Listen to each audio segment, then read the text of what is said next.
What if I told you the gold in your hand or wallet is older than Earth itself? From ancient glory to backbone of global finance, gold has defined the meaning of wealth, power, and status. But have you ever questioned yourself where this precious metal came from, formed, and become a revolution? Although we mine gold on Earth, it is not native to our planet. So, what is the true origin of this precious metal? To find its true origin, we must look beyond Earth. Gold is extraterrestrial. Gold took place in supernovae, the dying of massive stars. The stars are mostly made up of hydrogen, the enormous gravitational pressure in the star's cores, which create nuclear fusion that makes stars shine. The hydrogen and gravity slams together to form helium, carbon, and oxygen atoms. Eventually, the hydrogen in the star's cores runs out and gravity causes the stars to explode to a huge shockwave forming supernovae. During the explosion, a tremendous amount of energy creates heavy elements through rapid neutron. The collision of neutron stars can also cause the neutron capture process. The neutron stars orbiting each other over time, they get closer and closer and eventually merging, and thus allowing heavy elements to be formed, such as gold, silver, platinum, and uranium. This violent supernova explosion flung the elemental debris, like dust or gas, including the gold, across the universe. This explosion can form new stars or even new planets, while a significant amount of gold resides deep within the Earth's core, or mantle. It is often called as Earth's surface. Gold tracked its origin back around 4000 BCE, when gold was first discovered in riverbeds and streams. The ancient Egyptians were among the first to extract gold. In ancient Egypt, the gold was considered skin of gods. The Egyptians used gold extensively in the construction of temples, tombs, and jewelry, even death masks of pharaohs. By the time of 1550 to 1070 BCE, roughly 2500 years later from 4000 BC, the new kingdom started. The gold had become a primary medium of wealth and power and exchange in Egypt. The Egyptian empire using it to secure alliances and pay tribute.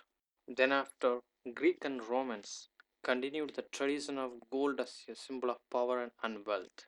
Even though historians had the mixed beliefs of who first created the gold coins, but many believed that it was Croesus, the king of ancient Lydia, modern day Turkey. Under the rule of King Croesus, the Lydians started minting standardized gold coins around 600 BCE. These coins were called staters, and they were stamped with the designing of a roaring lion.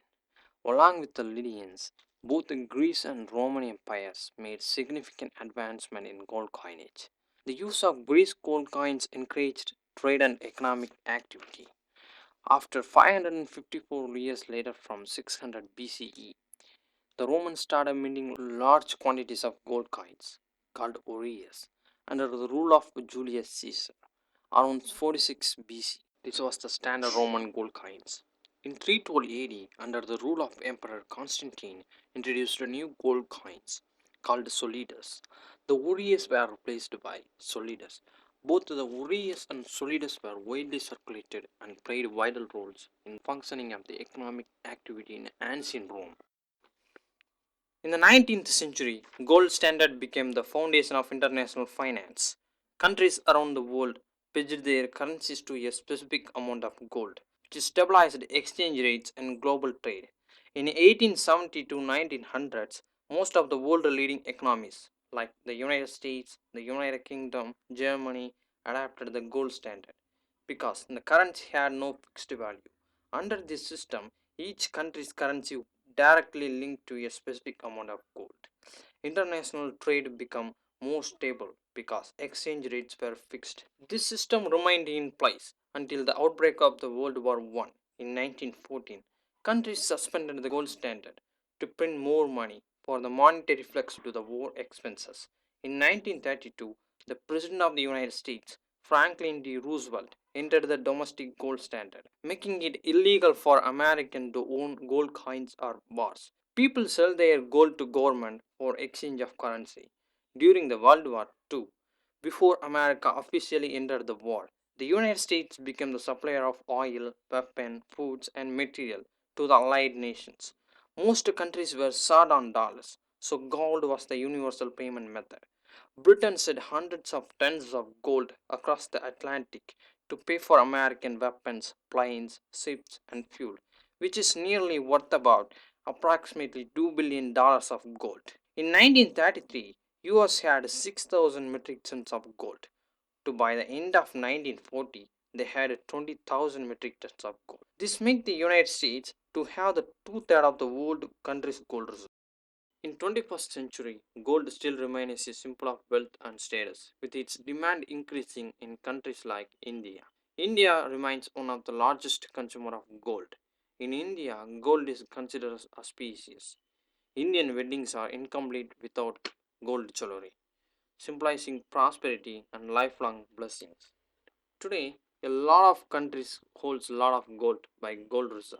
By ranking, the United States holds the top position at 8,133 metric tons of gold, followed by Germany, Italy, France, Russia, China, Switzerland, India, and Japan.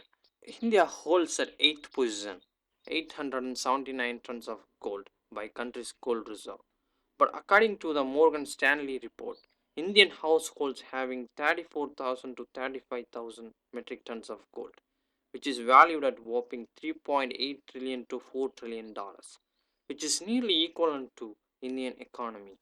From dying stars to ancient glory to the modern revolution, gold has become the symbol of wealth, power, and investment.